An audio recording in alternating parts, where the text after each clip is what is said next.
Hello friends, welcome once again in math genius. पिछले video में हम लसक ज्ञात करना सीख चुके हैं और उसके पिछले वीडियो में हमने मसक का टॉपिक सीख लिया है। तो आज इन दोनों को कंबाइन करते हुए मैं आपके लिए लाई हूं, जैसा कि मैंने पिछले वीडियो में आपको बताया था, लस मस पर आधारित कुछ महत्वपूर्ण सवाल जो आपकी परीक्षा में बहुत ही काम आने वाले हैं। चलिए शुरू करते हैं हमारा वीडियो। बहुत ही इंटरेस्टिंग सवाल है। सवालों को आप देखेंगे तो आपको खुद को मजा आ जाएगा और आप खुद सॉल्व करने बैठेंगे। चलिए देखते हैं। पहला सवाल हमारा है, ध्यान से पढ़िएगा। सवाल थोड़ा लंबा है लेकिन आंसर बहुत छोटा है इसका। पहला सवाल है, एक आदमी के पास कुछ केले हैं। यदि वह प्रत्येक को 6 या 8 केले दे तो उसके पास 4 केले बच जाते हैं। यदि वह प्रत्येक को 10 या 12 केले दे तो भी उसके पास 4 केले बच जाते हैं। आगे देखिएगा, पुनः यदि वह प्रत्येक को 15 या 16 केले दे तो भी उसके पास 4 केले रह जाते हैं। तब उसके पास कम से कम कितने केले हैं? देखिए बहुत अच्छी प्रॉब्लम दे रखी है यहाँ पर कि एक केले वाला है जिसके पास कुछ केले हैं, वो केले बेच रहा है। अगर वह 6 या 8 केले दे रहा है प्रत्येक को तो भी उसके पास 4 केले बच रहे हैं। इसके बाद अगर वो 10 और 12 के हिसाब में केले देता है, 10 या 12 के, तो भी उसके पास 4 केले बचते हैं। अगर वो 15-16 केले देता है तो भी उसके पास 4 बचते हैं। अब बताइए 4 केलों का ये प्रॉब्लम कैसे सॉल्व होगा? तो इसका सॉल्यूशन बहुत ही इजी है। हमें क्या करना होगा? हमें 6, 8, 10, 12 और 15-16 का लसक ज्ञात करना होगा। तो चलिए करते हैं। हम यहाँ पर कर देंगे। यहाँ पर देखिए ऑप्शन भी दे रखे हैं आपके पास। क्या 484 केले हैं, 304 केले हैं, 244 केले हैं या 260 केले हैं? तो सबसे पहले इसका लसन निकालेंगे हम। करते हैं 6, 8, 10, 12, 15 और 16। हमें इसका लसन निकालना है। तो लसन ज्ञात करने की मैं पिछले वीडियो में आपको भाग विधि बता चुकी हूँ। तो हम भाग विधि से इसका लसन ज्ञात करते हैं। देखिए सबसे पहले 2 से भाग जाएगा। 2 तिया 6, 2 चौके 8, 2 पंजे 10, 2 छके 12। अब देखिए 15 में नहीं जाएगा तो 15 को 15 लिख देंगे। फिर 8 दूनी 16। अब देखिए फिर से 2 से करिए। 3 में नहीं जाएगा, 2 दूनी 4, 5 में नहीं जाएगा। अब 3 दूनी 6, 15 में नहीं जाएगा और 4 दूनी 8। फिर से करेंगे 2 से। यहाँ आएगा 3, यहाँ आएगा 1, फिर 5, फिर 3, फिर 15 और फिर 2।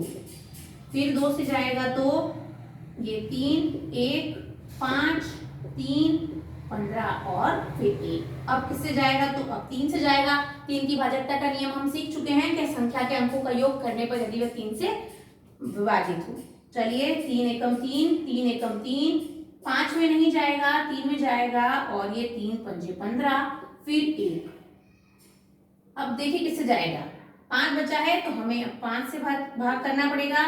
ये हो जाएगा 1, 1, 1, 1 और 1। तो इसका लस क्या आया? देखिए 2 गुणा 2 गुणा 2 गुणा 2 गुणा 3 गुणा 5। अब इसको हल कीजिए। 5 तिया 15, 15 दूनी 30, 30 दूनी 60, 60 दूनी 120, 120 गुणा 2 करेंगे तो कितना आएगा? 240। हमारे पास उत्तर आ गया 240। देखिए मैं यहाँ लिख देती हूँ। लेकिन क्या 240 ऑप्शन में है?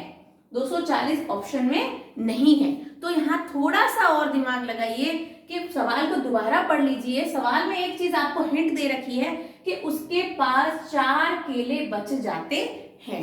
जब 4 केले बच रहे हैं तो हमें क्या करना पड़ेगा? 240 में 4 को जोड़ना होगा। 240 में हम 4 जोड़ेंगे तो आएगा 244। क्या 244 ऑप्शन में दिख रहा है आपको? तो 244 ऑप्शन में है। हमारा ऑप्शन नंबर सी सही होगा। देखिए सवाल कितना बड़ा था और इसका सिंपल सा फॉर्मूला हमें क्या लगाया कि हमने इसका क्या ज्ञात किया? लस। हमने इसका लस ज्ञात किया और हमने इसको 4 को यहाँ पर जोड़ दिया, जो हमारा उत्तर आ गया 244। बहुत इजी सवाल था। चलिए अगला सवाल देखते हैं।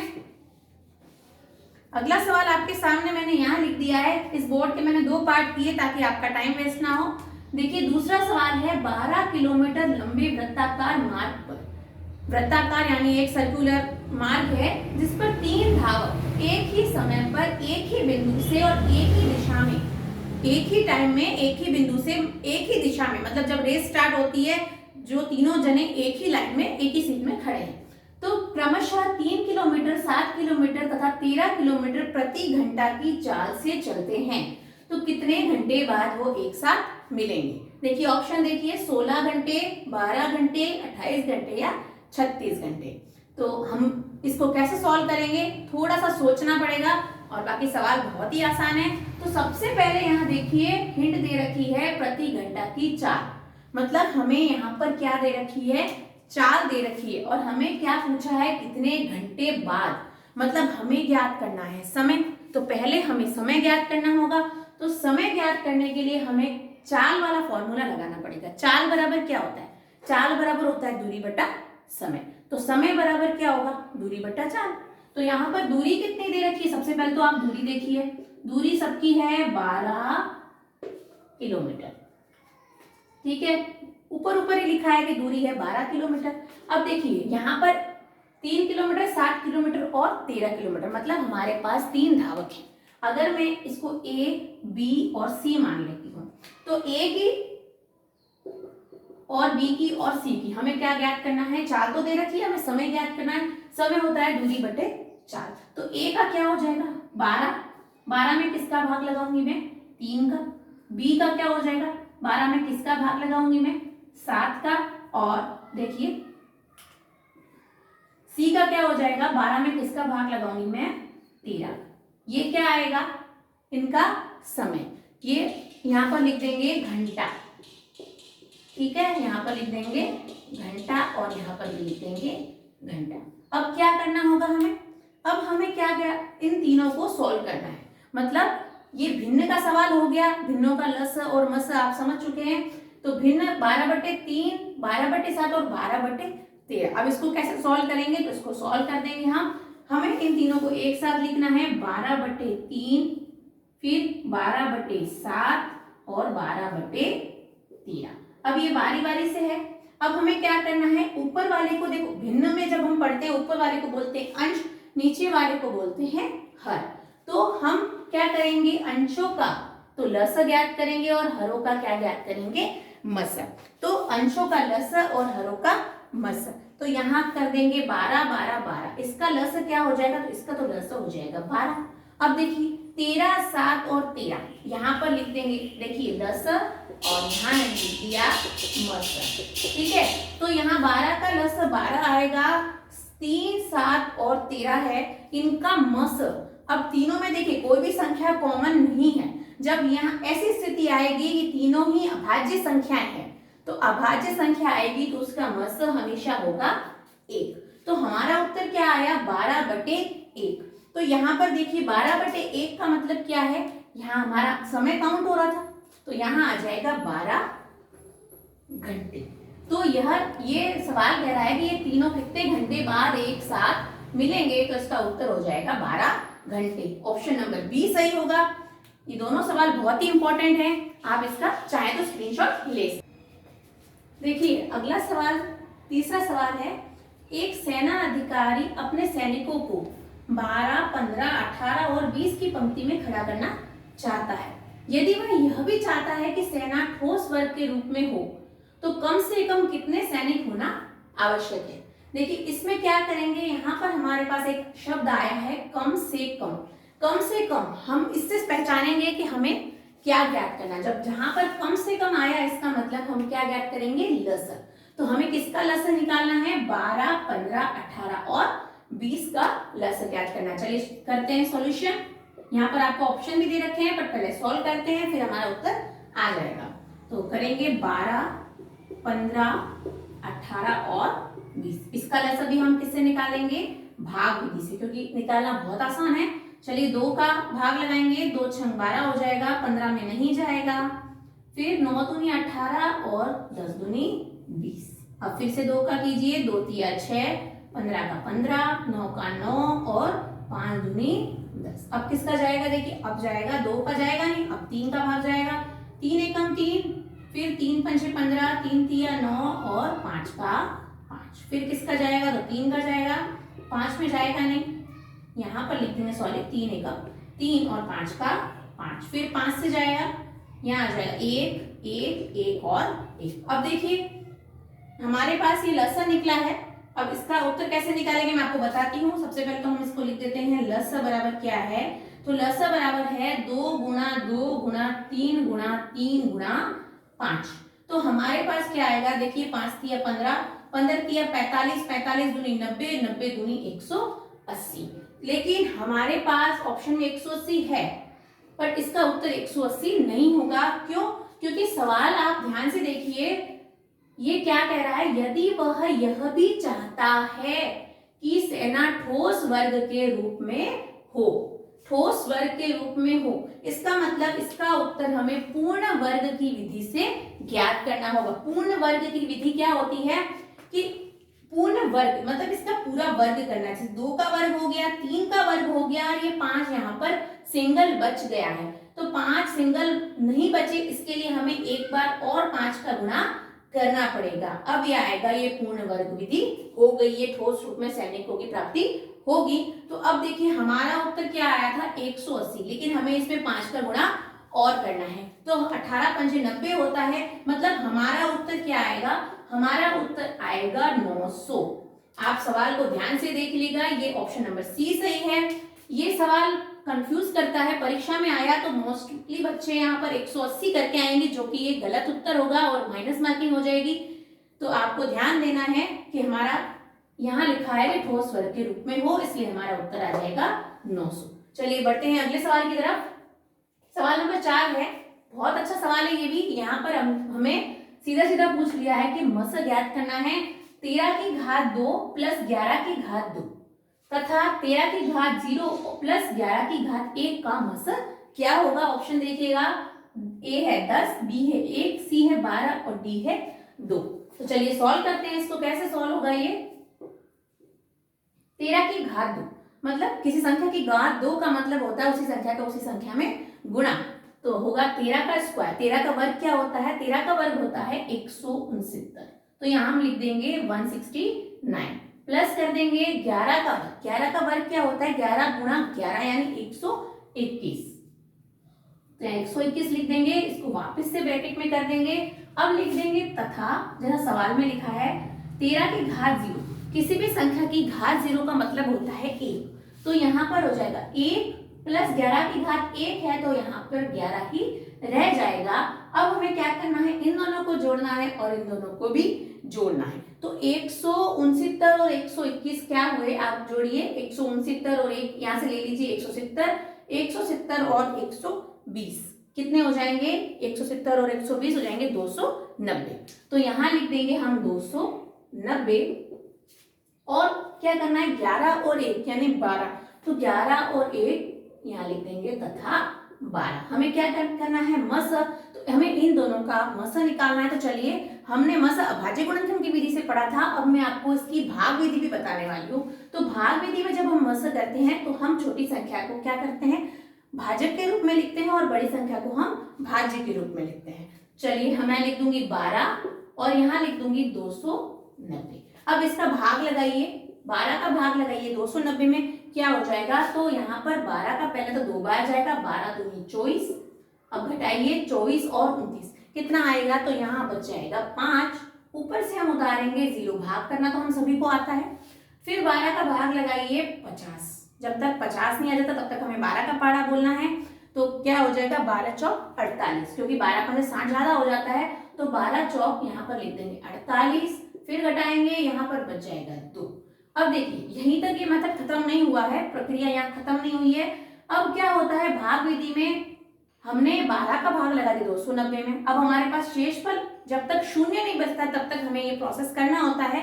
तो यहाँ पर अब 2 जो हो जाएगा भाज्य हो जाएगा और ये जो 12 यहाँ पर था वो भाज्य हो जाएगा। अब 2 का भाग लगाइए 12 में, कितनी बार जाएगा, 2 छंग 12। अब घटाइए, कितना बच गया, 0 0। तो हमारा उत्तर अब क्या आएगा, ये मस है हमारा यहाँ पर 2। हमारा मस क्या हो जाएगा, उत्तर number option number D right है। हमारा मस आ गया 2, क्योंकि 2 का भाग लगते ही यहाँ पर शेषफल 0 आ गया, इसलिए हमारा मस आ गया 2। तो ये दोनों बहुत सवाल इंपॉर्टेंट सवाल है। आगे हम और सवाल पढ़ रहे हैं, आप ले लीजिए इसका स्क्रीनशॉट। देखिए आगे सवाल है, सवाल नंबर 5वां। वह बड़ी से बड़ी संख्या ज्ञात कीजिए जिससे 29, 60 और 113 को विभाजित करने पर शेषफल क्रमशः 5, 12 और 17 प्राप्त होता है। इस तरह के सवाल परीक्षा में पूछे जाते हैं। ऑप्शन है 26, 25, 24 और 27। तो हमें बड़ी से बड़ी संख्या ज्ञात करनी है, तो हमें सब समझ में आ चुका होगा कि हमें मस ज्ञात करना है। तो मस किसका ज्ञात करना है? 29, 60 और 113। लेकिन शर्त यह है कि शेषफल 5, 12 और 17 प्राप्त हो रहा है। इस तरह के सवालों का कुछ एक फॉर्मूला है जो मैं आपको बता रही हूँ। तीनों को लिख देते हैं पहले तो। 29, 60 और 113। यदि मैं इसको x मान लूं, इसको y मान लूं और इसको z मान लूं, ठीक है, तो शेषफल को मैं क्या मानूंगी? शेषफल को मैं मान लेती हूं a। ठीक है, a बराबर क्या हो जाएगा इसका? 5, b बराबर इसका हो जाएगा 12 और c बराबर इसका हो जाएगा 17। तो हमें करना है x minus a, y minus b और z माइनस c का मस। देखिए इतना सा सवाल है, इसका यही फॉर्मूला इस तरह के सवालों में चलता है। x माइनस ए, वाई माइनस बी और z माइनस सी का हमें मस निकालना है। तो हम मस किसका निकालेंगे? देखिए x यानी यहाँ लिख देंगे 29 माइनस 5, फिर लिख देंगे 60 माइनस 12 और फिर लिख देंगे 113 माइनस 17। अब इसका हमें क्या ज्ञात करना है? मस। तो चलिए 29 में से 5 घटाइए, क्या आ जाएगा? तो 29 में से 5 घटाएंगे तो हमारे पास बचेगा 24, फिर 60 में से 12 गए तो हमारे पास बचेगा 48, फिर 113 में से 17 गए तो हमारे पास क्या बचेगा? देखिए 96। तो यहाँ हो जाएगा 24, 48 और 96। अब इसका आपको क्या ज्ञात करना है? मस। तो इसका मस आप कैसे निकाल सकते हैं? अभाज्य गुणनखंड विधि से भी निकाल सकते हैं और भाग विधि से भी निकाल सकते हैं। तो आपका टाइम वेस्ट ना करते हुए मैं सीधा सीधा उत्तर बता देती हूँ। इन तीनों का हम मस ज्ञात करेंगे तो हमारा उत्तर आ जाएगा 24। 24 है ऑप्शन नंबर सी। आप इसको गलत ना समझें। 24, 48 और 96 का आपको मैंने मस ज्ञात करना सिखा दिया है, तो इसका आप मस नोटबुक में आराम से निकालिए। इसका उत्तर 24 आएगा, तो इसकी प्रैक्टिस करिएगा। चलिए अगले सवाल की तरफ बढ़ते हैं। वह बड़ी से बड़ी संख्या ज्ञात कीजिए जिससे क्रमशः 260, 720 और 1410 को विभाजित करने पर प्रत्येक स्थिति में 7 बचता है। देखिए सवाल सेम है, थोड़ा सा अंतर है। यहाँ पर शेषफल अलग अलग दे रखे थे, यहाँ पर शेषफल एक ही दे रखा है। तो करना वही तरीका है, वही क्या करेंगे? x माइनस ए, सूत्र तो वही लगेगा x माइनस बी और x माइनस सी का मस। ठीक है, लेकिन ध्यान ये रखना है कि x हमारे पास क्या है? x क्या था? 260, y क्या था? 720 और z है हमारे पास 1410। ठीक है, लेकिन हमारे पास शेषफल हमारे पास 7 बच रहा है, तो यहाँ लिख देंगे a बराबर b बराबर c बराबर 7। ठीक है, ये क्या ध्यान रखना है कि तीनों में हमें 7 को ही घटाना है। तो सॉल्व कैसे करेंगे? 260 माइनस 7, 720 माइनस 7 और 1410 माइनस 7। अब इसकी ये जो संख्या आएगी इसका हमें क्या ज्ञात करना है? इसका हमें मस ज्ञात करना है। तो चलिए क्या हो जाएगा? 260 में से हम 7 घटाएंगे तो हमारे पास बचेगा 253। 720 में से आप 7 घटाएंगे तो आपके पास बचेगा 713 और 1410 में से आप 7 घटाएंगे तो यहाँ हमारे पास आ जाएगा 1410 में से 7 गए तो 3, 1403। इसका हमें क्या ज्ञात करना है? तो इसका हमें ज्ञात करना होगा मस।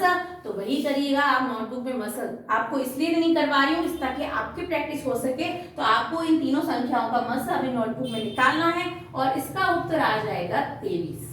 ठीक है, उत्तर मैंने बता दिया है, आपको इसकी प्रैक्टिस करनी है।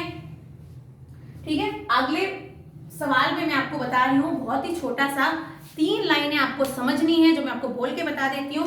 देखिएगा, अगर आपको ये पूछे कि क्रमागत संख्या, क्रमागत का अर्थ होता है एक के बाद एक आने वाली। तो क्रमागत संख्याओं, अगर 2 क्रमागत संख्या और हमें पूछा है उसका मस, तो 2 क्रमागत संख्याओं का मस क्या होगा? 2 क्रमागत संख्या या तो 1 और 2 हो सकती है, 2 और 3 हो सकती है, या 3 और 4 हो सकती है। तो जब भी 2 क्रमागत संख्याओं का मस पूछें तो उसका उत्तर होगा सिर्फ 1। 2 क्रमागत संख्याओं का मस, उसका उत्तर क्या होगा? तो उसका उत्तर 1 होगा। इसी प्रकार यदि ये पूछा है कि दो क्रमागत सम संख्या है, सम संख्या क्या होती है, तो यही होती है 2 4 6 8। सम संख्या क्रमागत बोलिए तो एक 2 होगी तो दूसरी 4 हो सकती है, ये 2 और 4 हो जाएगी या 4 और 6 हो जाएगी या 6 और 8 हो जाएगी। अगर इस प्रकार का कोई सवाल है कि दो क्रमागत सम संख्याओं का मस है तो उसका उत्तर हमेशा आएगा 2। ठीक है। अगर ये पूछा है कि दो क्रमागत विषम संख्याएं, तो अगर विषम संख्या क्या होगी, 1 3 3 5 5 7, ऐसी कोई भी दो पूछी हैं तो उनका उसका उत्तर भी आएगा 1। तो ये तीनों चीजें आपको याद रखनी है। दो क्रमागत संख्याओं का मस क्या ज्ञात करना है, मैं लिख के नहीं बता रही हूँ, आप मैं जो बोल रही हूँ आप नोटबुक में लिख लीजिए। अगर नहीं समझ में आया तो वीडियो को दोबारा देख लीजिएगा। दो क्रमागत संख्याओं का मस होता है 1, दो क्रमागत सम संख्याओं का मस होता है 2 और दो क्रमागत विषम संख्याओं का मस भी होता है 1। तो ये इस वीडियो में हमने बहुत महत्वपूर्ण सवाल सीखे हैं। आशा करती हूँ आपको वीडियो पसंद आया होगा। अभी तक अगर आपने मेरे चैनल को सब्सक्राइब नहीं किया है तो सब्सक्राइब जरूर करें, वीडियो को लाइक करें और अपने दोस्तों के साथ शेयर करें। धन्यवाद।